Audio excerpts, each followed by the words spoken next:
So let's say you purchase a piece of property and it has not been surveyed, and your long-term idea is you want to put cattle on your land and you want to run a fence down it. Typically in my territory, when I transfer property ownership, I do not have a survey. It's been geo-surveyed, and I look on the GIS mapping system that the county has, and it will put down lines showing a PID number, a property identification number, that states that parcel with that number is 39.8 acres, as an example. Oftentimes buyers say, do you have a survey for that? And I'll say, nope, I don't have a survey. Do I need a survey to purchase it? And I would say, well, no, you do not need a survey to purchase it. We're going to transfer it to you via PID number, and you will own that property identification number. But if you're going to eventually need a boundary that you want a fence, let's say, and you want to be able to put a fence in a certain spot, it might be to your benefit as a buyer to survey that prior to the purchase or a part of the purchase to know that you can eventually do what you're buying it to do. Otherwise, you may find that that line is off, and that happens fairly commonly. And if you look at the maps, you could see this. You could see the lines, and there's some curvature because the earth curves, and every so often they correct it and they get it back online.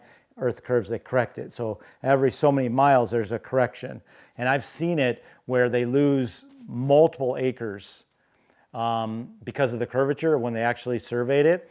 Or for whatever reason, I had this happen recently. I had a very small parcel that the GIS said was 18 acres. It actually came out to 13 plus or minus acres.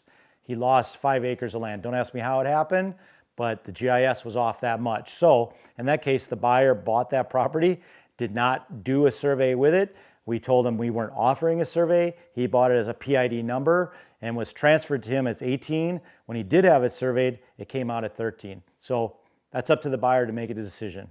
Let's talk about what a survey is. So a survey is, you can get what's called, I've had this recently, a plat survey, where they take a parcel, usually it's 20 acres or less, if I'm not mistaken, and they do what's called a plat survey. On the other hand is a certified survey map, a CSM. That's quite different.